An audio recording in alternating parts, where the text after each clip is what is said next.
Welcome to What the Freak. Today I'm joined by my good friend Hartley Rodie. I actually met Hartley a few years back when we were initially looking to open our first permanent location for Freak Brothers Pizza. And Hartley is the mastermind behind a really cool project called the Churchill, which is where we ended up landing for our first location for our restaurant. He really brought the idea to life along with his business partner, Kel, and feel super blessed to have landed in that space. I literally had actually made a list beforehand when I was looking at spaces, and when we met you guys and heard about the project, it literally checked at least 95% of the boxes I had on like our ideal space. So Thank you for just creating something that's so inspiring and meaningful and very just community driven. We still absolutely love being in that space, and so much goodness has come from that. And I'm excited to drop in and chat with you today, actually continuing our conversation we had a couple weeks ago over coffee.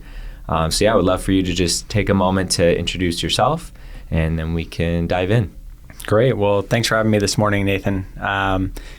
So I grew up in Phoenix, Arizona. Went to high school, college, always thought I was going to leave, but ended up going to Arizona State because I got into the program that I wanted to get into and got a scholarship, which I promptly blew by bad behavior. Was in hospitality business really from 16 years old through recently, really opened two bars, one in Tempe, one in Scottsdale, and then started the Churchill, where I had the opportunity to meet you and meet a lot of other business people and grow a lot of relationships that have proven to be really valuable to me. So I'm no longer affiliated with the Churchill. Kel and I broke up over COVID. It was very amicable, and we still love each other, and I definitely still wish the best for the Churchill.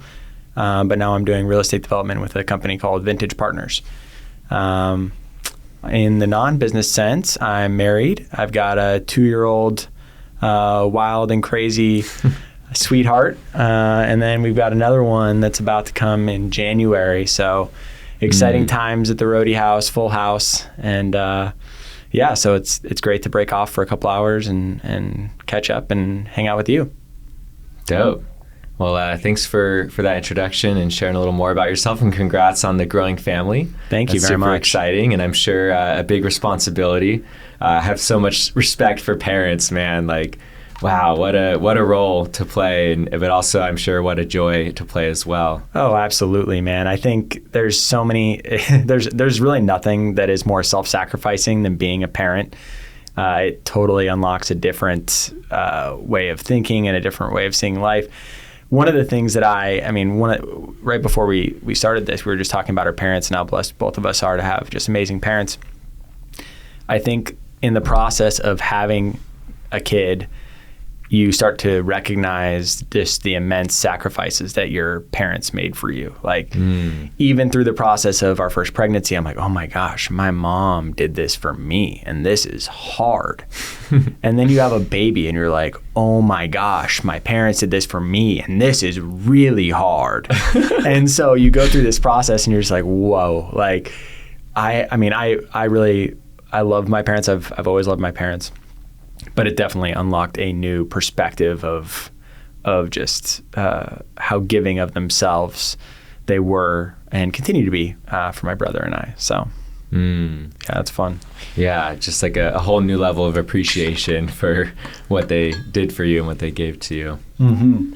I think the closest way I can relate is starting my business, because I did have many sleepless nights of sacrifice and, really taking care of people and trying to be a guide and support, but definitely a whole different beast than actually raising a little human. Like that's something that I still don't have any experience with, but I'm just happy to be Uncle Nate at the moment. But it's still, it's similar in so many concepts. One of the things that I admire most about you is your leadership and the way that you've put together your team. And your team knows that you love them and that you got their back, and that's such a rare and just something that's not found now. And so people attach themselves to that, and you have fostered a really spectacular culture at Freak Brothers. I've been in the restaurant. I was in the restaurant business, for 16 years, and I've seen a lot of different cultures. I've worked in a lot of different places. I've owned my own places, and I definitely recognize what you've developed there is special. And so I'm definitely proud to be associated with you just by by working together a little bit, and just know that you have really exciting things in the future for you and for Freak Brothers, because I know how special and important that culture is to you. So. Yeah, well, thanks, brother. I appreciate the acknowledgement, and yeah, I'm super excited to see what the future holds as well. Yeah. Well, let's dive in a little bit more and jump kind of back in where we left off at our last conversation over coffee, which was really diving into our faiths, our religious or spiritual beliefs, what we really connect to. I'm just. One, I just want to say, I really appreciate just the energy between us in our conversation. I just feel such a deep respect and reverence present when we chat, because we've even in previous conversations, I think, touched on some of these topics a little bit. Definitely went quite a bit deeper last time. Yeah. I just wanted to say, first and foremost, I appreciate that, because I think that's not always the case, or unfortunately even a more of a rare case, that people can really show up with, seemingly different beliefs around, very important topics, and still have that mutual respect and curiosity that we bring to the table. So I just appreciate just the love and energy I feel from you, and just respect for, my background and where I come from and my beliefs, even if they might be different than yours. And likewise, I really respect and admire and appreciate just how you show up in life, and how I can clearly see how much you strive and how important it is to you to be in integrity with your beliefs, and really just showing up in the world in the best way you can to be an embodiment of all the good qualities that I think anyone would hope for in a human. I just wanted to acknowledge and appreciate you first and foremost for just being such a good human, well, doing the best you can. That was an overpowering compliment. I don't even know how to respond to that other than a thank you. I mean, that's a really kind thing to say. And I think whenever you approach things like this and you want to have an honest conversation, it always requires a level of humility, right? Humility and love, right? It's love and truth. So if you're lacking either one of those things, then you're off base. And I think that so often people come from a place of pride, or a place of just combativeness, and that's not productive, I don't think. So yeah, I think even, we had a conversation 2 weeks ago, but even before that, I think we had a conversation maybe 6 months ago or a year ago. Yeah. That was really great too. So I enjoy our dialogue, and so really happy to continue that here today. Yeah. Let's start off on one thing you just brought up, which is pride and humility. That seems like a really good starting point. So for me, I would say that just a little background for me, I grew up in the Catholic Church. Most of my extended family still, regularly attends church, at least, most of my aunts and uncles, I don't know, the cousins, or maybe, depends on who you're talking to. But grew up in that faith, and I would say that overall, I've come kind of full circle from that experience of, at some point in middle of college, I ended up leaving the Catholic Church officially. I'd already kind of been leaning away from it, or just having more and more internal dissonance inside of me around it, just mixed feelings. And ended up leaving after halfway through college, and just seeing where life wanted to lead me next, and seeing what else was out there, just being curious. And so I would say overall, I got a really solid foundation actually from growing up in that faith, even though there's certain points growing up where I kind of resented it a lot and just pushed it away, and, kind of threw the baby out with the bathwater. For all intents and purposes, I was never actively like rebellious or hateful against it, but I just had a lot of resentment, or there's some things that just didn't sit well with me around my experience there.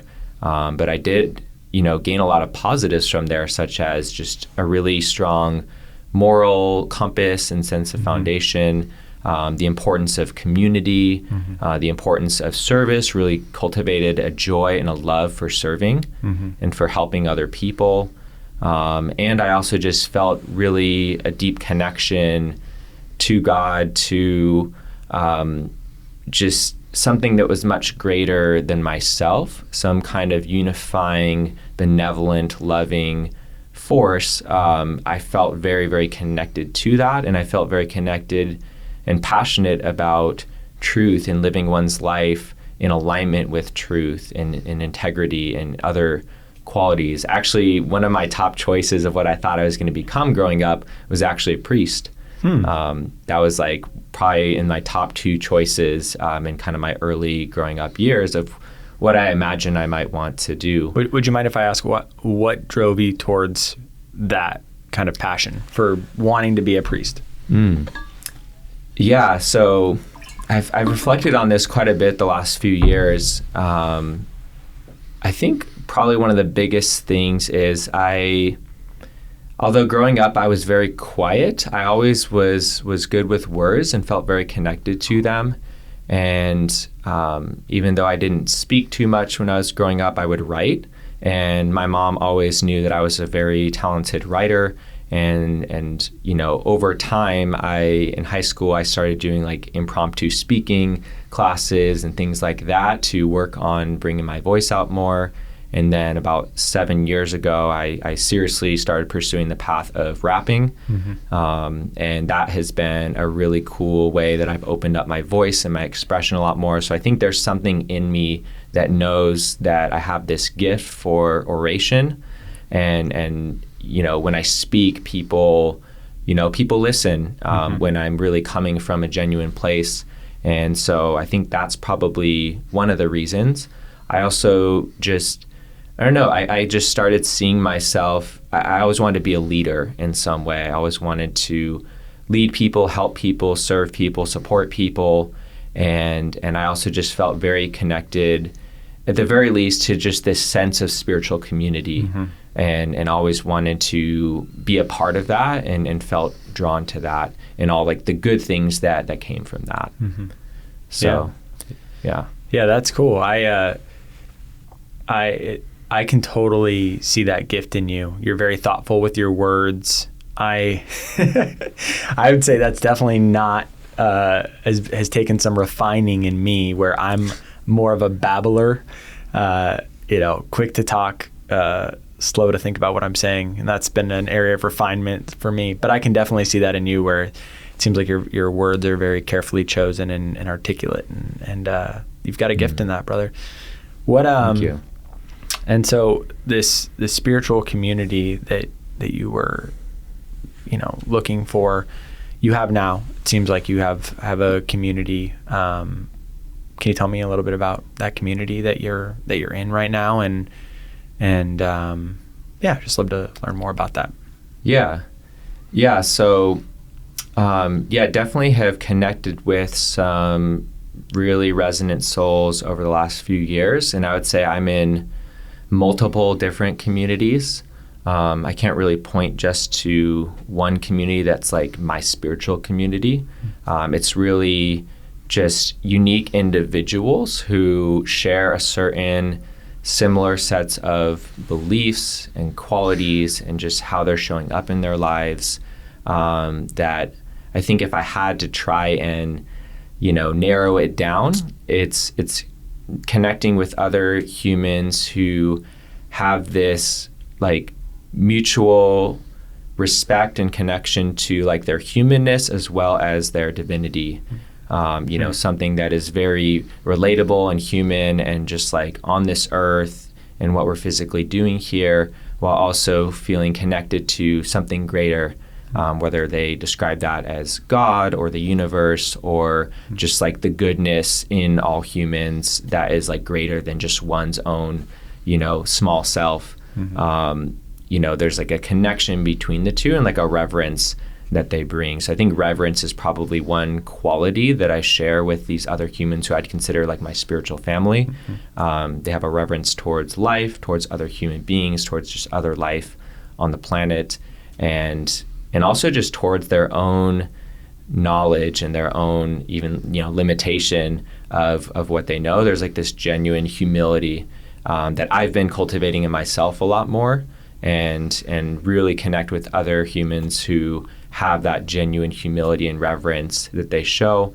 So rather than coming from a place of judgment and condemnation, they're coming from a place of compassion and curiosity. And for me, that's like a super important quality for anyone who I want to spend any type of significant time, energy, resources around. Yeah, I have a question there, but I also want to say something. I think as a Christian, one of the greatest knocks against Christians, and there's a lot of them, and well-deserved, is this sense of pride and moral superiority. And a true Christian believes that they're not saved by their own works, that they're saved by what Jesus did for them. So it's not about what you can do for God, but what God has done for you. And so if you genuinely believe that, if you genuinely believe that you were so broken that God had to send Jesus had to come into this world and live in a manger with animals and be a homeless nomad and die for you because he wanted you to be in relationship with him. He wanted to take the payment for your sins. If you genuinely believe that, and not that you can earn your way, it should produce massive humility, because it isn't about how good you are or how intellectual or smart you are. It's all about what Jesus did. And so I think that's one of my greatest struggles with Christians in general, is that if you're coming from this sense of pride and you're coming from this sense of moral superiority, you've missed completely what Christianity is about. And so that's something that I recognize as a big turnoff for a lot of people. And it's sad for me to see that. But one of the questions, you said something that we kind of touched on last time when we were at coffee, and I wanted to bring it back up, is this sense of goodness, this sense of humanity, this sense of goodness that you share in this community. Can you talk a little bit more about kind of this goodness from the way that you see it from your worldview? Yeah. One, I just want to first say, like, thank you for sharing what you just said, because that is, I think, that energy you were describing that I've experienced from a lot of people who would consider themselves Christians has been kind of a turnoff for me as well. That like sense of pride and superiority, and I'll admit that I've, in my own ways, definitely shown up with those qualities too. I've had times and periods in my life where I felt like my beliefs were better or wiser than other people's, and that in some way that like made me I was essentially feeding my ego and making myself feel good about myself by thinking that, these people don't know what they're talking about, or they're dumb, or whatever it is, or that's silly that they believe that thing. I've definitely been guilty of that in the past, and probably still am to this day, and in ways that I continue to try and become more conscious of. But I would say from a conscious sense, there's a lot less of that at the very least. There's a lot more genuine humility and letting go of my own pride around my beliefs, and just like a deeper mutual respect for wherever someone's at in their process, because there's probably a good reason why they believe what they do that I don't really know much about.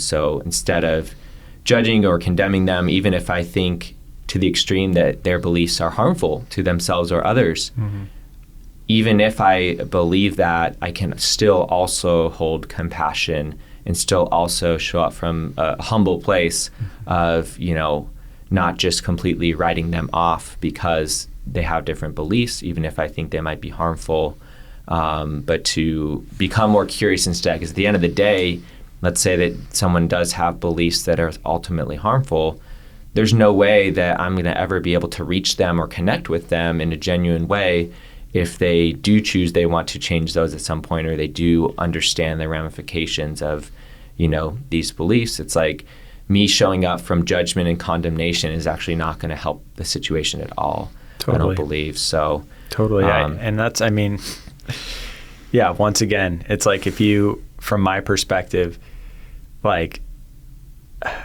I'm gonna take the mic for a second here.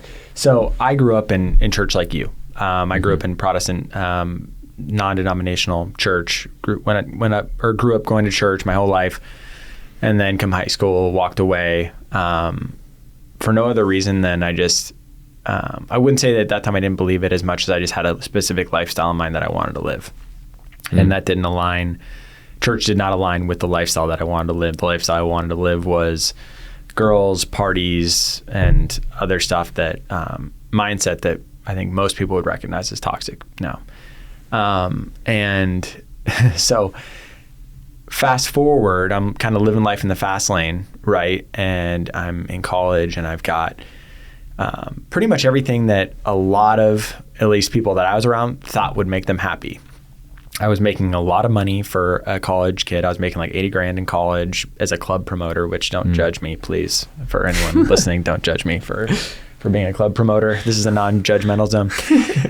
Totally. So I was doing really well for myself. I had a ton of friends. I was being paid to go out and party, and had girls that I was hanging out with. I pretty much like had this box of like, hey, if I could have all these things that I want, these are the things. And then I got them all, and I was like, this doesn't feel right. I think that my perspective is off here. And it was really through revelation that God kind of opened my heart to that truth. And it wasn't because I was smart. It wasn't because I was good, because if I look back on my life, I am more of a moral failure than most people that I know. I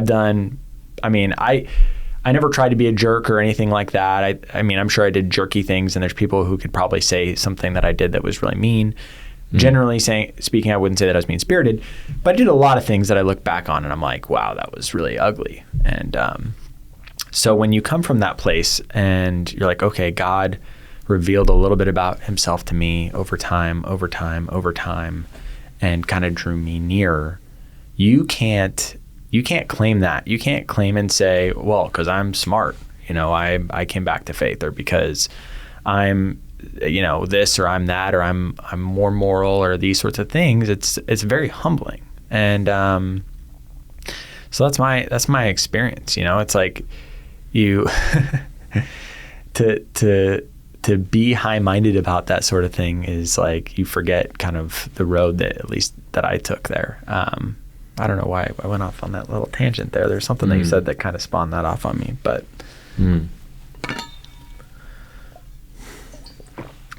Yeah, I'll just reflect back maybe one thing I heard in your share, and thanks for sharing that. And definitely this is a no judgment zone. Even for club promoters. even for club promoters, safe space to admit you've been a club promoter. Yeah, that was 10 years ago, so give me some grace, please. But one thing that was coming up for me as you were sharing that is, I find it really interesting, and like you've kind of touched on it a couple times now, this idea of at least part of, and I'm not, hopefully I don't like say something that isn't actually true for you, but like what I'm hearing is that there's some important piece of your relationship with God and or with Jesus around like there's like this something that is beyond like a human being's works or thoughts or actions or behaviors that or like their own like intelligence or qualities that kind of one thing I hear in that is there's like a fundamental connection that's beyond anything that I've done in my life or any quality that I bring to the table, that is like almost not necessary to have a certain baseline level of connection with God or understanding or compassion from God. I don't know. Let me know if I'm at all hitting on. No, you totally are. I think. And I've just one more thought on that. I feel connected to this, and it interests me because I feel like I've grown up in a world where a lot of the messages I've gotten is that my value is tied to my accomplishments, or it's tied to my intelligence, or it's tied to just basically adhering in certain ways or meeting other people's expectations. And that's always felt like kind of an empty pursuit. Well, that's what the world tells us, right? The world, even outside of religion, it's like, what is your value? Your value is I'm a business owner. Your value is I drive a nice car. My value is that's what the world pushes on us. I'm not saying that you fall into that, because I think that you're aware of that. But if you look at society and culture and all these things, the metrics by which we judge ourselves and judge others are by comparison and saying, oh, well, I don't, I'm 33 and I share a car with my wife. That means I'm a failure, or something like that. Like there's certain things that almost become these expectations and barometers of who you are, how successful you are, how important you are. And, the fundamental difference between the gospel of Jesus Christ and any other religion is every other religion says, if you do these things, you can earn your way to heaven. If you do these things, you can put God theoretically into your debt to where he has to let you in. And what Christianity says is there's nothing you can do to earn your way. And because there's nothing you can do to earn your way, I came in and I did the work for you. Because fundamentally what Christianity says is that we have this broken condition. We have sin as a broken condition of who we are. It's in each of us. It's inescapable in this world. And it's a death sentence is what the Bible says. The Bible says that we have this condition, it's sin. And I think we were talking about this before. Anybody who looks around at the world, it's hard to deny that evil exists. It's hard to deny, I think, even in our own eyes, by the own moral compasses that we set for ourselves. We set certain values up for ourselves, and we even break the own rules that we set for ourselves. Even if right and wrong is relative to each person, we can't even live up to the standards that we set for ourselves. So even by that standard, even if we're not even talking about a standard from God, we fall short of our own standard. And so what the gospel says is that I took the punishment for you, because it's not you can do these things to earn your way. It is I did it for you. You don't work to be accepted. You are accepted, so you go to work. There's a little bit of a difference there, because there's a difference between doing something because you are hoping for a result and already getting a result, and doing something out of gratitude and love and just going, wow, like I owe everything to you. There's a totally different attitude. It's a heart change instead of like this kind of like fast-paced treadmill of like trying to do all this good work and do all this stuff. It's just saying like, I owe everything to you. I want to place it all before you. Show me what to do with it. That's a totally different moralistic kind of mindset, because you're not doing something because you're trying to earn something. It's from a place of gratitude, and it's from a place of desire, which is why I think so much of this like moralistic conversation with Christianity is, or with people from Christianity, like pointing the finger and saying, this is bad, this is bad, this is bad, this is bad. And I have opinions on all that stuff. But if someone isn't a Christian, you can't hold someone to a Christian standard. Just plain and simple. And there's a lot of things that as I started to walk in Christianity, my heart changed on, that initially it took time. There were things, even as a professing Christian, that were in the Bible that I didn't necessarily agree with, and that over time my heart just shifted. Or things that I was doing that God revealed to me and worked through me in. But it was a process. It's not like it doesn't come automatically in a lot of ways, and it's a slow building growth process instead of this is right, this is wrong. If you did that, you're bad. Go in the corner and say your 10 prayers and feel horrible about yourself. That's not, And another fundamental thing I think that I struggle with from a Catholic standpoint is that if you read the gospel accounts, if you read what Jesus did, what did he do? Who did he interact with when he was here on earth? He interacted with the woman who was ostracized because she had been married 5 times, and none of the women wanted to spend time with her. He interacted with the woman who was caught in adultery and thrown naked into a Times Square or into a town square with all the religious people circling around to stone her. He interacted with the blind person on the corner that was begging for money. And who did he oppose? He opposed the religious elite. And so this general concept of you have to come through me to have a relationship with God, that's not at all what he did. He interacted with the lowest of low. He broke all the cultural barriers, all of them, and reached the lowest people on the totem pole. And those are the people that he went after. And those are the people that he built relationship with. The people who rejected him were the ones who knew all the head knowledge, who were the ones who were running the churches at the time. Those were the people that he was in conflict with. And so a lot of what I see there is like, it's all about this personal relationship that you build with God. And if what you're telling me is that I have to go through you for my relationship, that's counter to what Jesus was fundamentally saying. So. Wow. Yeah. Thank you for sharing all that. I'm just taking a moment to just let that land.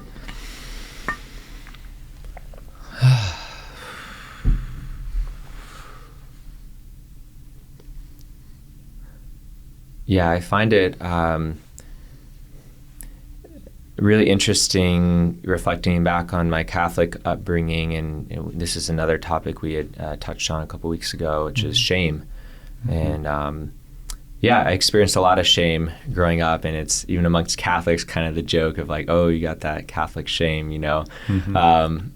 which, on the one hand, it's you can kind of poke at it and make fun at it, but on the other hand, it's actually a pretty damaging thing to walk around with such shame. And it never quite made sense to me, this whole process of, okay, like I'm showing up in this world, a sinful person already, and then when I sin, I'm supposed to feel really bad about it.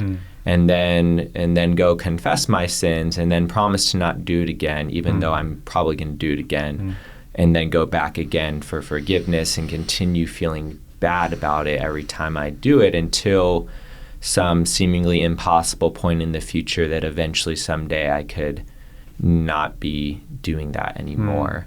And, I think to a degree, I think I see why that system was created, because I think it's a very poor, rough attempt at creating some type of moral boundaries and trying to influence behavior in a positive way. And yet it's such a imprecise and convoluted process that for me, it just wasn't super valuable. And one, actually creating positive behavior change, because I was so stuck in the heaviness of the shame. Two, there wasn't really, discussion that actually talked about the roots of why I was committing these acts that were considered shameful. There wasn't, I feel like I never received close to the depth that I actually desired to get to the bottom of why I was exhibiting these behaviors, or where they came from, or even why they were considered bad in the first place. Maybe some of them I actually didn't even consider harmful or sinful, and actually the only problem was being shamed for it, and actually being, for example, around my sexuality. I felt like just in general sexuality was shamed, and at least my reaction to it, and maybe everybody experienced a little different, I kind of just took my sexuality, put it in a box, put it up on a shelf, and just tried to forget about it. We went about that in 2 different ways. I walked away from the church because I wanted to have sex, and you shelved it, and eventually pushed you away from Christianity. So that was a pushing point for both of us, I think. I put it on the shelf. You took it off the shelf. Yeah. Yeah. I mean, I think it's...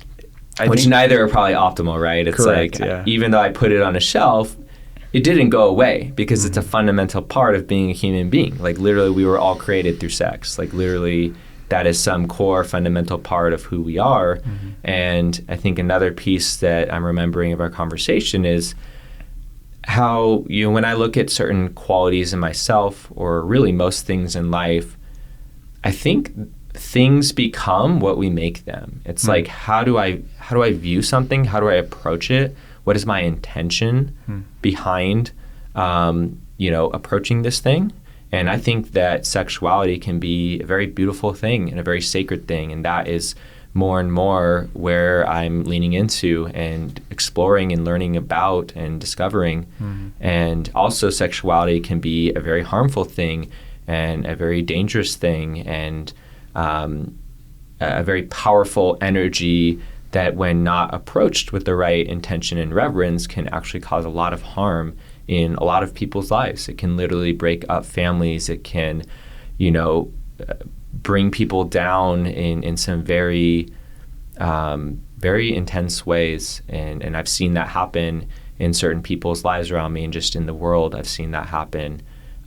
People can be brought to do other harmful acts based on not approaching that energy with a deep level of respect and reverence and sacredness. And, I think that probably a lot of violent acts have resulted from the improper relationship with that kind of energy. Yeah. It's like fire can be used to burn a house down, or it can be used to cook food or keep someone warm. And that's more and more how I view that these days. Yeah.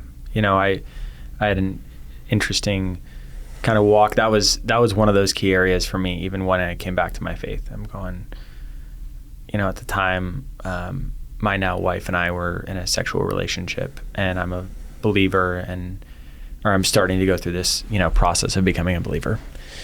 And it's like, so the Bible is very clear on the parameters for sex. And the Bible says sex is a beautiful thing if it's in this box, right? If it's within a marriage relationship. And I think fundamentally, when we look at anything like this, it's at first we have to look at the character of God. So in the very beginning, the very first lie that the devil ever told was an assault on God's character. It was saying that God doesn't want what's best for you. You have to get what you want for yourself. And if you want to live the life that you're supposed to live, you have to do it without God. Because God is just trying to protect himself. He's trying to, if you eat this fruit, you're going to be just like God. So from then on, from a biblical perspective, basically all these lies have branched out, right? And so when we look at something like sexuality, and it is hard. It's hard when, when you're an adolescent or when you're in all these things. And I think when I look at this now, I say, okay, what are God's motives? Why does he give us this? Why does he say this? And his desire for us is for us to have joy. He wants good things for us. He loves us. He wants what's best for us. So he gives us these things in order that we may live a joyful life. And what the lie is to that is that, no, he's just trying to withhold from you. He's just trying to withhold all the fun stuff from you. There's nothing more beautiful than sex within a marriage relationship. And I think also outside of that, it also detracts from its sacredness too. Coming from a guy that I was certainly not a virgin when I got married, my wife and I actually took a period of time where we stopped having sex because I felt called to, and she was okay with that. It was hard for her because she isn't a Christian, and so she's like, "Why do you want to do this? This is crazy." But in that period of time, our relationship grew exponentially. It was the most powerful, important time in our early relationship and led to us getting married. So I can look at that from a firsthand experience and say, I know it was hard. And it went against a lot of the things that were going on inside of me. But I can look at that time as the most fruitful time maybe in my entire relationship with my wife. So I've had that experience. But from a primary just focus and kind of 3,000 foot overview of anything like that, because there's a lot of stuff that you can point out in the Bible when it comes to like moral kind of things that he calls us to do, it is, does God know what's best for me, or do I know what's best for me? Does God love me and want what's best for me? And if he does, even if it isn't what I think it should be, do I lean in and do I trust that? And in my experience, when I do, I actually do experience that joy, even when it takes sacrifice, even when it's hard, even when it goes completely against the cultural grain and everything that our society tells us about identity, about things that we should enjoy and are entitled to enjoy, and all these sorts of things, whether it's money or anything else. And what I've found is that when falling in line with those principles and leaning into them, not from a place of, if I don't, I'm going to be ashamed, but from a place of, you love me, you want joy for me, I'm going to trust you. That's very different than, I don't want to be ashamed, so I'm not going to do this, to I want to experience the beautiful joy that you've promised me. That's a totally different way. And I feel like when we do have people around us, Christians, who are experiencing that, that's the way it needs to be approached. It needs to be approached in that way, not you're a bad person, you're a bad person, you're a bad person. It's, hey, do you really believe that Jesus is who he said he is? Do you really believe that? Because if he is, this is what he says, and he calls you to do these things because he loves you and he wants what's best for you. So I think that is a fundamental difference between that kind of shame mentality. And I do think that there's a difference between shame and guilt, and guilt and conviction, as one might call it. Conviction and guilt is good. Conviction and guilt is our conscience. Conviction and guilt is maybe God telling us, hey, maybe this isn't healthy. There's a difference between that and like this like paralyzing shame, because shame is almost like an identity factor. It's almost like this is who you are. You're this sexually immoral person. Conviction is saying, hey, this is an area that you should look at. Let's work on this together, because your identity is not a sin that you committed. And there's a lot of people who have done some pretty crazy stuff out there, but that doesn't have to be your identity, because there's nothing too great for Christ to overcome, is what Christianity says. It doesn't matter if you cheated on your husband and walked away. It doesn't matter if you got in a car drunk and killed someone. It does matter. These are all horrible. These are not good things. I'm not saying they are. But what I'm saying is that they're not, that Christ can overcome that. Yeah, that's definitely different than a lot of what I heard growing up in my faith, which was, there's these mortal sins that, more or less are kind of unforgivable, was like the gut feeling behind it, that I felt like most of my growing up years, I was just like walking around on eggshells, trying not to let my lower nature get the best of me. And otherwise, if I make one wrong move, like that's it, I'm kind of condemned for life, which is a kind of an awful feeling. That's heavy. To grow up with. And regardless of if that's what certain people's intentions were in doing their best to try to share the teachings, that was how I received it. And on a deep, energetic level, that was present for me.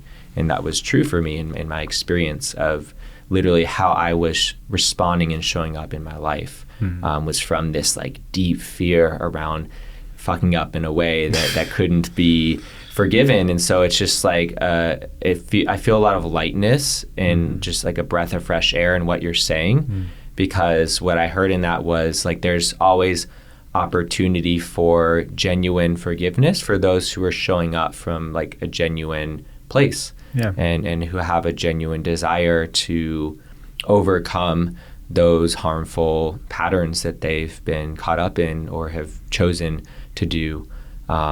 So I really appreciate that, and I connect with that, and I feel like that resonates with a piece of my current beliefs, is I do actually believe that people deserve second, third, fifth chances. I also think boundaries are important, and being realistic is important on whether or not someone deserves or it would be helpful to have someone in like my immediate space, for example, who's someone who's maybe done a wrong towards me or shown up in a way that's been harmful. Sure. I'm very about setting healthy boundaries. Like if someone is abusing you, you need to set a boundary and stop the harm, stop the abuse. And maybe that's like one case where, momentarily, shame can be a useful tool just to bring something to someone's awareness. But at the end of the day, I don't think it's any type of solution, because someone has to feel in their own heart the pain they're causing, the harm they're doing. Otherwise, they're never actually going to change. Just telling someone that they're doing something wrong is or something harmful, is only going to go so far if that person isn't ready to receive that and to see that for themselves. And even shame is probably not even the best word. Just giving someone awareness of their actions, reflecting back to them, hey, you did this thing or you said this thing, and this is how it affected me, or this is how it made me feel, or, this is what it's doing for you in your life. And just here's this for awareness, for your consideration. But I've tried too many times to try and get somebody to see something or force them to change, which I think we all have experienced trying to control things that are really out of our control and honestly not like any of my business. Someone else's choices and behaviors isn't my business. But I can still support them and love them and bring them awareness if they're open to receiving that. But if they're not open to receiving anything that I have to offer, then, that's between them and themselves and God and whoever else. But the best thing I can do at that point is just set a boundary and, really create an even more safe container for myself in my life. Yeah, that view is, I think, at least what you're saying, I think, is very similar to Christianity's point of view, in the sense that, we're called to forgive people. We're called to give people a second chance. We're called to love people. But forgiveness doesn't always mean making yourself vulnerable to get crushed again. I think there's a total difference, right? If some employee steals $5,000 from you at Freak Brothers, you can have a conversation with that person. You can forgive them in your heart. You can genuinely forgive them and say, I want what's best for you. I forgive you. I love you. But you're not working here anymore, because I'm not going to put myself in that position. There's nothing wrong with that at all, I don't think. Now, if you're holding on to some like vengeance, I think that we all know that hurts you more than it hurts that person, right? And so that's just not a healthy thing. It's like eating a poison pill and expecting someone else to feel the pain of it. So no, I think I mean that's one of those intersection points where I think that what you believe is very similar to Christianity in that sense. You touched on something that I had a question about. Kind of ties back to that premise of goodness and moral compass, and I want to talk about that. We talked about that quite a bit last time, where what is the barometer for what's good and right? Obviously, as a Christian, what's right is kind of spelled out in the Bible. So I have a playbook, a handbook, if you will, of what I can weigh maybe my emotions and my feelings against and say, hey, I feel this way, but what does the Bible have to say? So I'm curious as to how you discern what's right, what's wrong, just given that you kind of, have your own, there isn't like really a playbook or anything like that. Yeah, great question. Thanks for asking. It's honestly something I've been diving into more and really, I feel like right now at this phase of my life, I'm really opening up to kind of a most current set of values and beliefs and, like you said, like barometers on how I can check myself against to know whether or not I'm in integrity with, the highest beliefs and way that I desire to show up, that the universe, that God desires for me to show up, showing up in a way that is, being a light and a beacon of positivity in the people's lives around me. And I would say one of the core values I have that I measure myself against is, I already talked about it earlier, which is reverence, or even more specifically, I've been getting the term coming up of ever-deepening reverence, ever-deepening humility, I love that. Ever-deepening curiosity is also tied in with that. I love all that.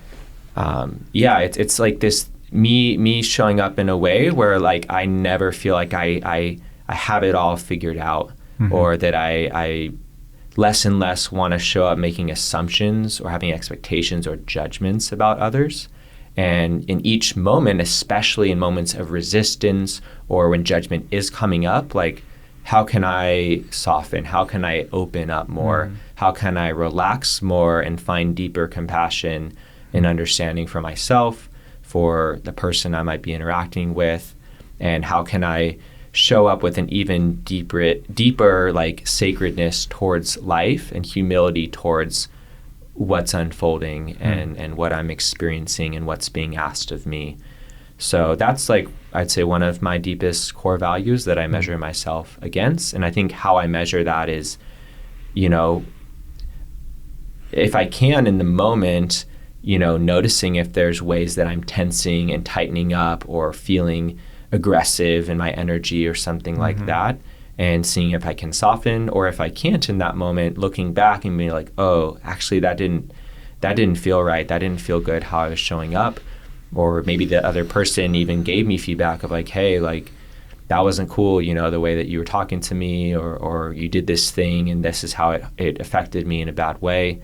And doing my best to like, connect with that and own up to that and take responsibility for my words and my actions, and seeing if I can't show up different the next time in a way that will be more well received, or actually like have more of a positive effect. Because I'm not always aware of what my words and actions are doing, but Totally. I believe I can always gain more awareness around that and keep improving. So that's one piece. And then another one that is tied to that, which I'd say is a pretty strong guiding force for me, that's very related to that, is this term that just recently started coming up, is becoming more and more undeniably benevolent. Which basically means every time somebody interacts with me in some way, or even to the extent of every time somebody interacts with something that I'm, contributing to or co-creating, whether it's my business or my music or whatever it is, to really notice and proactively become aware of what the effects of what I'm doing is, and how those are affecting people, and just more and more becoming, and it's kind of this fine line of not wanting to people please, but like becoming the type of person that other people are glad exist. Yeah. That makes their life better in some way. Well, I'm glad you exist, and you make my life better in many ways. Well, thank you. And because I just imagine the world would be a better place. Like the more I can show up in that way, and the more that others could show up in that way, if I'm wanting to proactively become aware of my impact and aware of how my words and actions affect others, and ask for that feedback, even if it's challenging to hear sometimes, the more data I have, the better I can do. And it's, again, a fine line back to something you were talking about that I think there's a question I have for you, because I'm curious to hear more on this piece. But, you were talking about earlier how, there's this subtle difference in how you view how did you describe it? Like the works that you do in the world, you're not doing them to like become worthy and please God. You're doing them more out of a place of gratitude and reverence, and like you're inspired and you want to show up and do good works. But you're not doing it to try and prove something or become something that you recognize you already are, that you've already been given the grace So I'm curious to hear, like, one, how did you, like, what was that like shifting for you? Because I imagine for a lot of your life growing up, it was the opposite, I imagine. At least for me it was, where I feel like most of my life I have been showing up in some even small way to try and prove myself worthy or valuable. And now more and more I resonate with what you shared. Maybe I would describe it in different words. But more and more I just realize that fundamentally I'm a valuable person and that I have inherent value and worth, and that's not something I can nor could I ever earn by trying to do more or do what I was doing. So I'm just curious to hear you talk a little more, like what really makes that difference, and like what shifted things for you? Well, I think, and I have some more questions for you. So after what you just said, I think honestly that revelation just came from spending time in Scripture. I hit this point where, well, why don't I share my testimony and I can walk you through how I got to kind of that place. Okay. So, walked away in high school, in college. I'm promoting, making a bunch of money, having fun with girls, have friends. And I remember just praying, not even knowing who I was really praying to. I was just like, God, if you're out there, right now I have every reason to continue doing this. The more I go out and party, the more money I make. It's kind of this vicious cycle. Something about all this doesn't feel right. Give me a reason to stop. So a week later, I'll spare you the gory details, but I land in the hospital with ulcerative colitis, which is an autoimmune disorder. It's digestive disorder, and alcohol is a big no-no. And at that point, my system was so weak that if I continued to drink, it would have killed me. So I had this condition basically pop out of nowhere a week after I prayed that. And I was like, whoa, that's crazy. And that kind of opened my mind to the fact of there's something more here than just what the eye sees. And I wouldn't say that necessarily. I didn't wake up the next day and I'm a Christian, but it sent me on this road of exploration. It sent me on this road of okay, I believe there's something greater. What does that look like? And naturally, my back history is in Christianity, so I naturally looked there.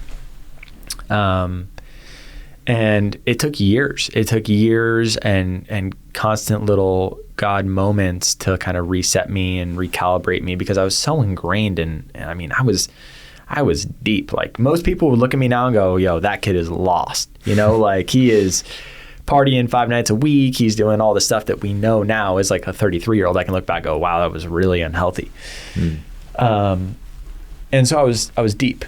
And so it took a long time to kind of slowly kind of bring me nearer. And there was, I started reading the Bible a little bit, but really where a big turning point for me was I got invited to a men's group. I was just about to start dating Lauren. It was a Bible study, 10 guys. I knew one of them. I knew the leader, who was like my dad's age. And we started to talk. He started to share the gospel in a real clear way, kind of like how we're talking about now, just like removing a lot of the presuppositions that I had set myself, whether it was from culture or from previous experience. I didn't really have that shame kind of culture growing up. That wasn't how my life was. But when you grow up, the world has a lot to say about Christianity. You see the private jet televangelists, you see the child abuse, you see all this stuff. And so it fits into your perception of what something is. And this guy, Steve Schultz, he led this study, and we were reading scripture and we were reading books, and it just I was just like, wow, this is real to me. And from there, I just really dove in the sense that I started reading the Word. I started going to church. I I started just I was thirsty for it. I was hungry for it. I wanted it. It wasn't like, oh, I think, I'm a Christian now, so I should probably go to church and I should probably read my Bible. Totally different. It was like this true, like you've mentioned curiosity. It was like this overwhelming curiosity of like, oh, I want to learn more about this. And then the more that I've read, the more that I've listened, the deeper that desire has become. And the more that I learn, the more reverence that I have. I love that word reverence. It's like this fear, but it's not like a fear. It's a respect. It's like a whoa, like you are so much greater than anything I can even imagine. And so that's kind of my backstory and how I got there. And really, I would say that perspective on life and not saying, oh, do these things so you can earn your way. It's just reading the word and listening to really gifted teachers and what they have to say. Guys who spent their whole life studying and reading, studying manuscripts and learning Greek and learning Hebrew and what was the initial thing that the authors were really trying to get across. And it's through that just kind of, I would say that revelation came just through good teaching and good word, or good teaching and the word. I think that's such a big thing for a lot of people. As people go, you can't validate the Bible through the Bible. That's like, saying like you're using the Bible to validate the Bible, but people don't really know what the Bible is. It's a collection of 66 books from several different authors over a period of thousands of years. And it's a collection of these letters and books that have been combined into one thing. So what you're not saying it's like one author and he wrote something and then later he says it again and so it makes it true. What you're talking about is, thousands of years apart and prophecies and things that end up coming true. So I would say that's the long-winded answer of saying that revelation of it's not about what I do for God, it's about what God has done for me, has just come through saturating myself in the Word and saturating myself with sermons. And it's not from a place of like, I feel like I need to do this because I want to be a good Christian boy. It's like that deep longing of like discovery. It's like I read the Bible 3 or 4 times and really study it now more than just like read through it. I'll spend a month on a book. It's amazing the depth. I can read the same book and study the same book and take new things away from it every time. And it's like this deep pool that there is no bottom to. It's like you can read the book of John and then you could go back to it a year later and it's just like, whoa, I didn't see that last time. So that's, I guess, my long-winded answer to your question. One of the things that I kind of tying back to what you were saying, unless you have I don't want to, if you have something no, where you want to take that. Going, yeah. This benevolence and this, doing the right thing. One of the things that we talked about is, okay, there's a lot of evil in this world. And a lot of people who are doing evil things, sometimes they know what they're doing is wrong. A lot of times it stems from a belief, right? I mean, you see, like Hitler was an example that we talked about last time. Hitler had a very specific spiritual belief that he felt like the Aryan race was a superior race and that he had to do this thing because it was the right thing. He had that within him and he was driving towards that goal. And so my question to you is I think a lot of people, most people hopefully can look at that and go, wow, that was messed up and evil and there was so much harm that came from it. Mm-hmm. But from your standpoint, who's to say that he's right or wrong if he's just following through with his inner beliefs and what he believes to be truth and what he believes to be right? Yeah. And sorry, I'm not trying to lay a stumper out for you or anything like that. I'm just curious on your perspective on that. Yeah, no, I honestly love questions like this, even if they feel a little big or challenging. Like I like the challenge of it. And yeah.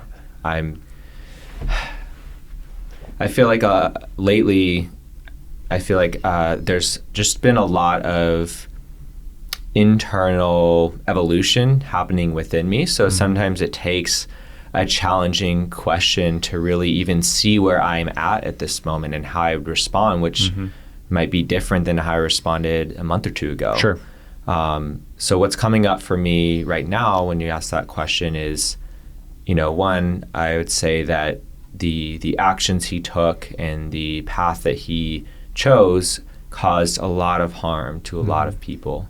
And I think that's pretty clear to basically anybody who looks at that situation. And there was also the element of he thought he was doing what was right, at least to some degree. Otherwise, I don't think he would have been able to follow through in the way that he did. There was something in him. There was some belief or set of beliefs within him that he felt righteous in his actions. He felt that he was doing, the best that he could with his time on this earth to try and, I don't know, make it is, and this is, take this very with quotes, but like he was trying to do good in the best way he saw how, Sure. which for him was from a very narrow perspective of trying to do good for a very specific set of people. And so I think for me, that's where it starts to really break down is, and this is just more of a universal truth that I continue to become more aware of, is everybody's acting from their own narrow perspective. And I think from his little world, he was trying to do good within the context of what he saw. If he genuinely, somewhere in his being, saw that these other people were not good people and worthy of being exterminated, then through his belief systems, he thought he was doing good, at least to some genuine degree. Maybe another piece of him did feel conflicted. I don't know. But clearly not conflicted enough to follow through. He seemed pretty motivated. Pretty extreme, right? Yeah. So I think for me, how I evaluate a situation like that is, his beliefs were so narrow that they almost unavoidably caused harm. I think there are certain beings who come onto this planet who have a lot more energy or influence or power or develop that in some way. And I think it's dangerous to hold so tightly to a narrow perspective. And so that's probably one of the biggest issues I see happening there, is that his belief system didn't take into account all human beings and how his actions affected them. He wasn't willing to look at that, to feel that, to really proactively expand his awareness of his impact in such a way that he could see how harmful his actions were to these other human beings. But in order to even do that, you have to not dehumanize other people. And that's like one phrase that I've been really sitting with lately is dehumanization, as well as kind of its counterpart, rehumanization. It's a process I've been going through in myself, in my own internal spiritual journey of, noticing if there's any human being who in some way I am making them less than human, making them less than like genuinely like my brother and sister on this planet. One of God's children is maybe another way I feel more and more ready to even like speak in those terms. I've been kind of rebuilding my relationship with God over the last number of years. For a while, I just kind of stayed away from that word, from that whole idea for a while, because it felt so poisoned in a way in how I received those teachings and what my relationship was with God growing up, that at some point it's just something about it felt off. And it didn't feel like it was mine.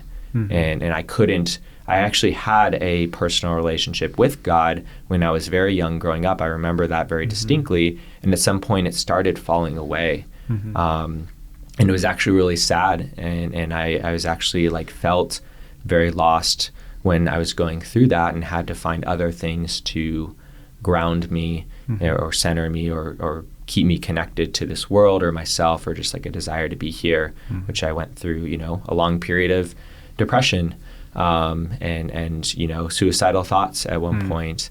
In third and fourth grade, I actually was had some very vivid thoughts of taking my own life, or even the other kids who would bully me. And I think that kind of coincided, actually, now that I'm remembering back to that time, with like losing that personal relationship with God. Because I felt like I was out here on my own, just on a foreign planet. Just even my parents, as much as they supported me and loved me and really kept me in this world, if you know, I'm really honest, it's like even they could only do so much for me, because they couldn't fill that hole that I felt for a long time when I lost that relationship with God. And I feel like recently I've really started reconnecting. I'm still kind of early stages, I would even say, of like reconnecting with that word, with that energy, with, you know, whatever that is to me now, or whatever my new relationship I'm building is. It's still very fresh, very new to me. I still don't even quite know what that looks like, but it feels really good to be coming back into that now. And, you know, as part of this relationship, I feel like I am receiving these lessons and receiving these like new set of core values to operate from. And yeah, one of them is one of my challenges that I'm being given is like, how can I see all other human beings as, you know, in the most fundamental of ways, like no different than me, and, you know, just as much challenges and faults, as well as much potential and goodness. And so that's just like a little bit of what I'd say that I see was really missing from that whole situation with Hitler is he held a belief that was so narrow that it inevitably caused him to create a lot of harm and destruction. And so, you know, I pray that our current day leaders, those who do currently, you know, hold more power and influence in the world, can continue to align with values that are, you know, and I can't even like specifically name them all right now, but just I pray that we can all come to values that we can all agree upon more and more, and that are genuinely for each other's good more and more. And superiority just doesn't fit into that equation. I can't see how that fits into the equation of thinking I'm better than someone and acting in such a way, or not seeing someone else as just, you know, even someone who I might judge as like the worst, most harmful, evil person, as just like a lost brother. I even saw a news article recently, I think it was Osama bin Laden's son is I think that's who it was, has like dedicated his life to like service and healing to try and in some way like reverse the energy of like what his father brought to the planet, and to like be a change and just be an example of, you know, how he wants to show up differently and learn from the ills and the atrocities of, you know, his lineage, of his family, and you know, be an example of change and be an example of like, hey, like I actually want to see, you know, other human beings like human beings. And to me, like hearing a story like that is just really inspiring. And I pray that if, you know, we can see more of those examples, that we don't have to go through such atrocities that we've went through in the past. Man, well, in response to that, thank you for your vulnerability, man. I had no idea about that stuff. Those hardships when you were younger, I can't even begin to understand what that might have been like. I'm really glad that you're here and that those thoughts never materialized. You know, it's heartbreaking in so many ways to just think about how harmful people can be to each other.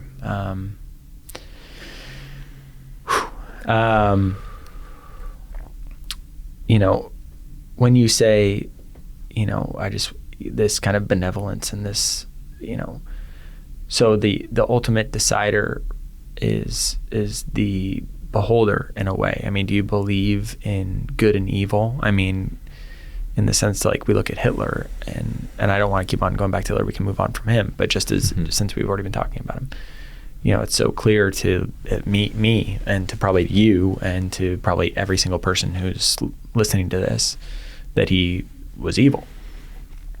Even if his intentions in his mind weren't evil, he was attaching himself to evil. So do you believe that there are good and evil sources, or just limited perspectives and wider perspectives? Yeah. My gut answer is I would say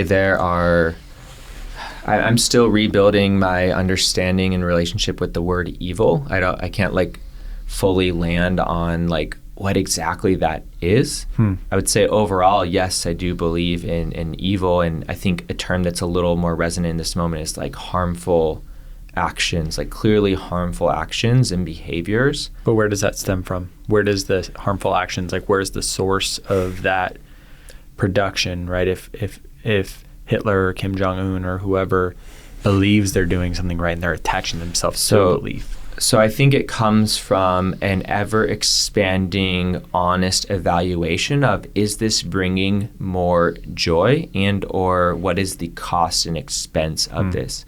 So is this bringing joy at the cost of others, and what is the true effects of that? And I think for me, it takes a belief in being able to show up in the world in a way that is more and more purely joy-bringing and harm-reducing.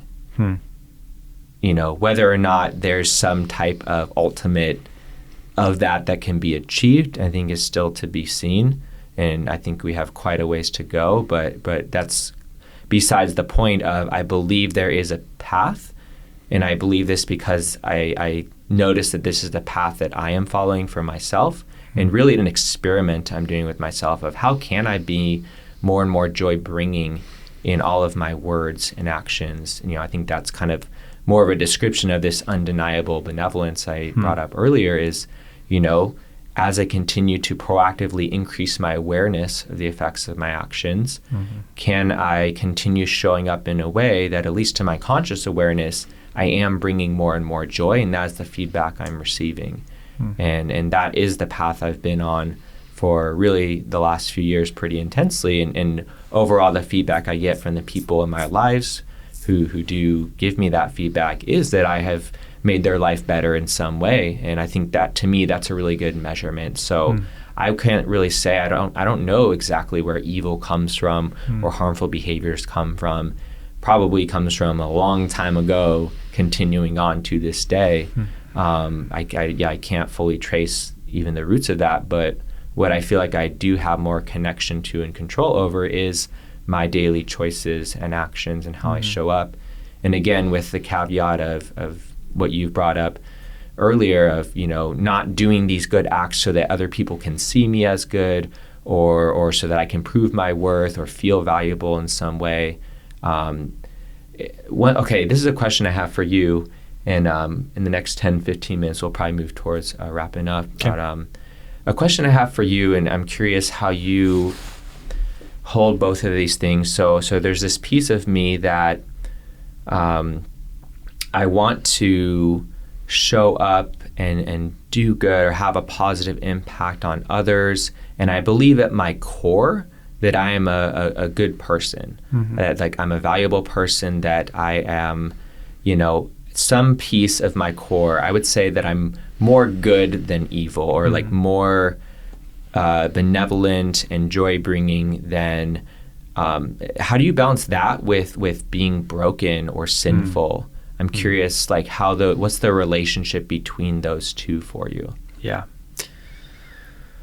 Well, that's a good question. How do you balance the brokenness of sin with the inner benevolence? Because I feel also like there is a piece of me that really feels that truth of like brokenness or my sinful nature, these behavior patterns that are seemingly beyond my control, that you know, maybe over time I can work to try and get better at them, but there's some deep piece of me that just it happens and it's there, and yet there's also this piece of me that's like coming from a place of like I am valuable and I am good, and I like and you know, God didn't create me just to be this broken thing, you know, like as you said earlier, which I resonate with, like God wants joy for me. I believe that as well. And I feel like I'm on a path of discovering greater joy. So I kind of am wrestling with how I feel about those, I don't know, in a way, seemingly opposing things. Sure. I think A lot of people come to Christianity because they want a confidence boost. They, it's like a moral, like honestly, like a, like a seasoning that they want to put on the food. If their food is their life, they want to add a little sprinkle of Jesus to make themselves feel better and feel the love, feel the hope. What the Bible says is that we are worse than we like to think, but we are more loved than we can possibly imagine. So my self-worth is not found in my goodness. My self-worth is found in my identity in Christ. And so there's a tension between that. But I don't find my worth or my value in my actions. I find my worth and my value in knowing that I was important enough to God that he died for me. And so that's how I view that.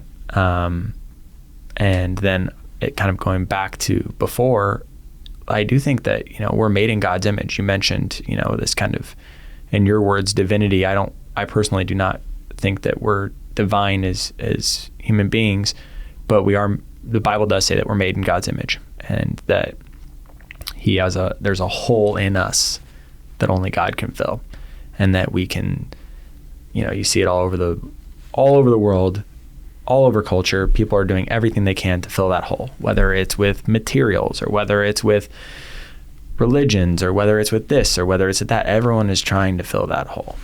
And, the Bible says that, narrow is the path. And that's a hard thing for a lot of people because it sounds exclusionary, but it's not exclusionary because the invitation is for anyone who wants to accept it. And then you go, okay, well, narrow, that sounds, I'm an open-minded person. Narrow, I don't really get that whole narrow thing. I think this kind of ties back almost to your, right and wrong. Think about right now.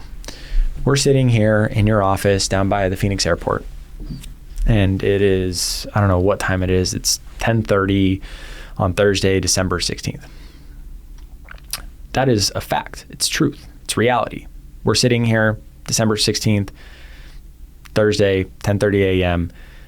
Now, whether or not someone in Australia says otherwise, that's the reality of what we're experiencing right now. Yep. So I do believe that there are truths. Regardless of perspective, there are truths. And I also think that if you look at the biblical perspective on this, that it says, okay, narrow is the path. Think about this. Let's say you get invited to this party, and last minute, do you have a dog? My roommate has dogs. Okay. Yeah. So last minute, your roommate's dog gets sick. You're watching the dog because your roommate's out of town.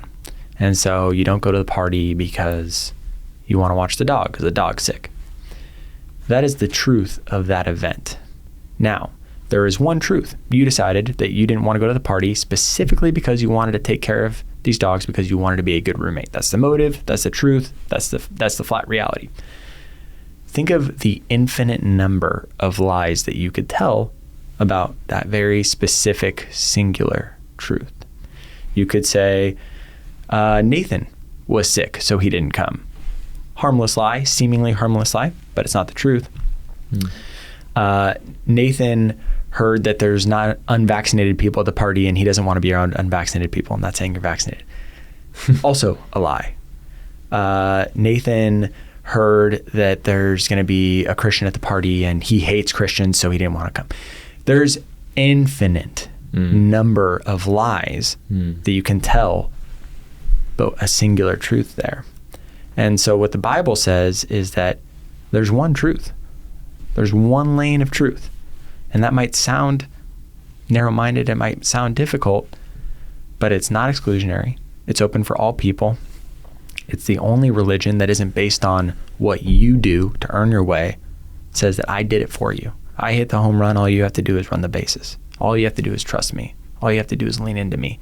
Let me carry your weight for you.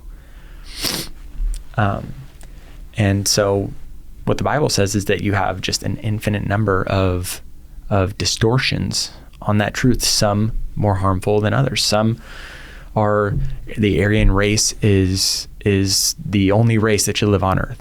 Clearly, easily seen evil. Others are way more sneaky. And so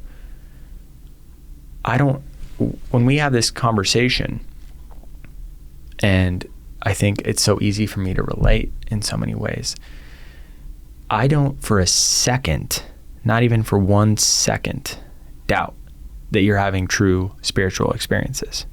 Not for a second. My question to you and my challenge to you would be, what are the source of those experiences? What's behind those experiences?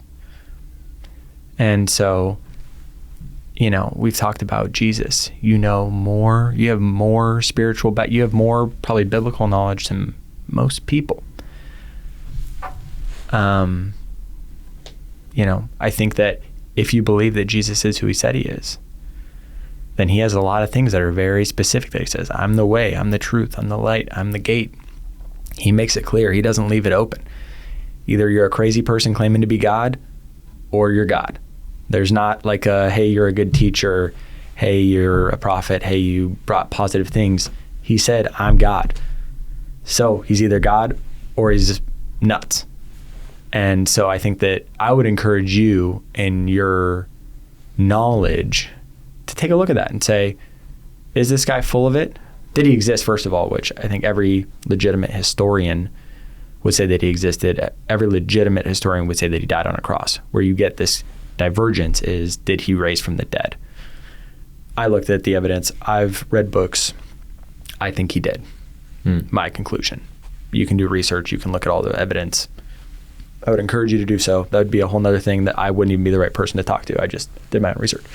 So if he is who he says he is, what does that mean? And if he died for us, isn't that the sign of the greatest love you could show for someone? If I took a bullet for you, can you imagine a more loving thing that I could do for you? So I think that would be kind of my challenge to you, in that I think that you're very intellectual, you're very spiritual minded, there's something bigger, you sense that, and you're attaching yourself to that. But I would encourage you to, this is my inner evangelical, so hopefully this isn't too pushy, but I would encourage you to just take a look, man. Take a look from this new perspective of maybe my perception of what Jesus was trying to reach out and touch me with is a little different than what I maybe initially thought it was, or maybe is different than what everybody around me was telling me it was. Because I know that in my experience, it's way different than what the culture says. It's way different than what you see on the news. It's way different than what you get when you're at home with your family and someone's chastising you because you live with your girlfriend. It's just different than that. So. Wow. Well, thank you for that invitation. And I'm very interested. There's like a lot of questions spawning in my mind right now from that one that obviously we won't have time to get into today. But I am actually really curious to dive deeper on what you just shared there. And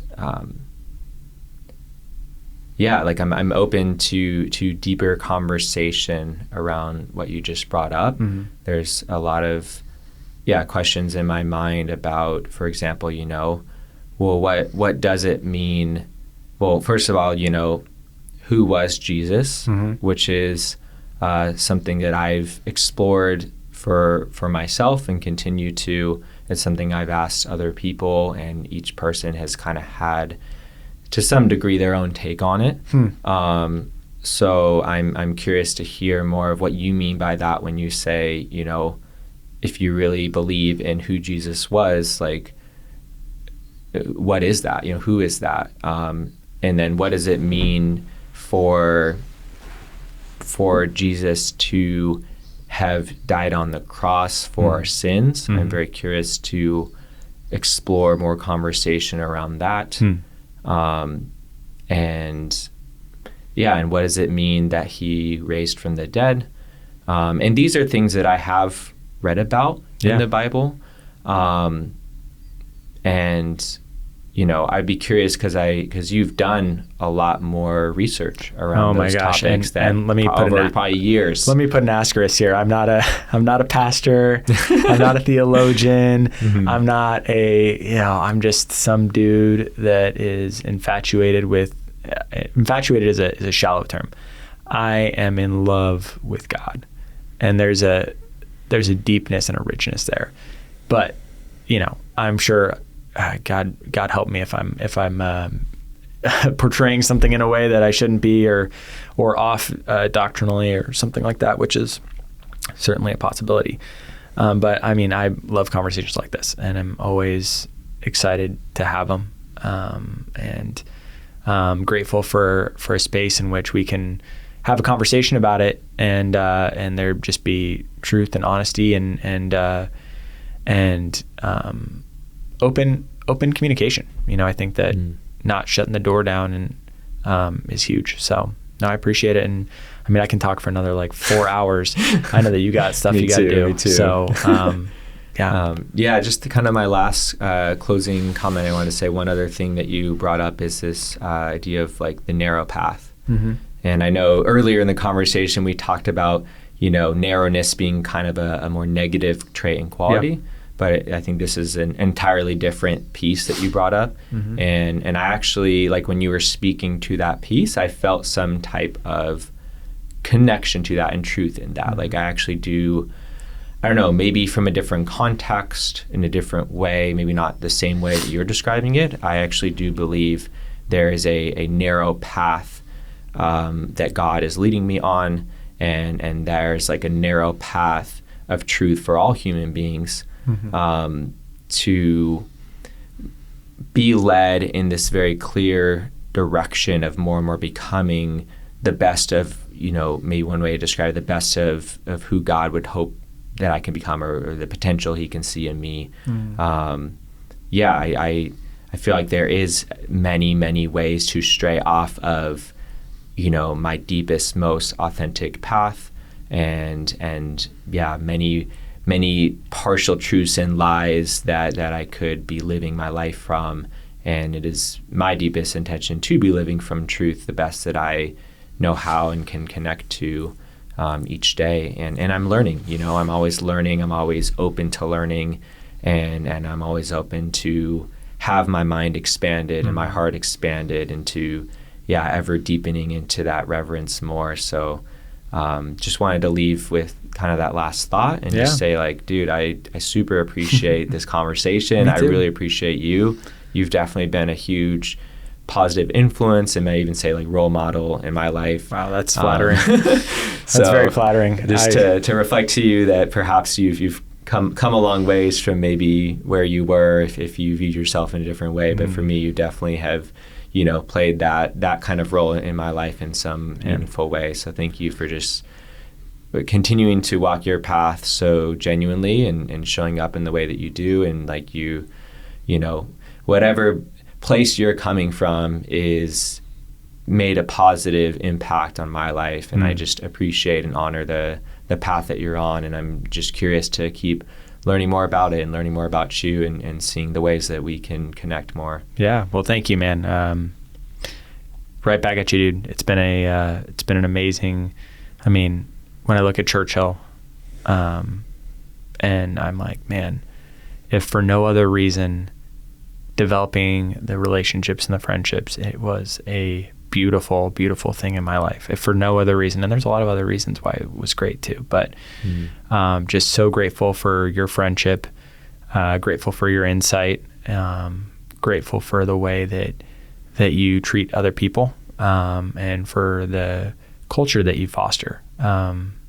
So no, you're a unique guy, and I mean that in the most positive way. You stand out, and so I love you, man, and appreciate our time together as I always do, and hope to get together again soon. Yeah, love you too, man. Thanks so much for coming on, and definitely would love to do a follow-up podcast when the time is right. Cool. Awesome.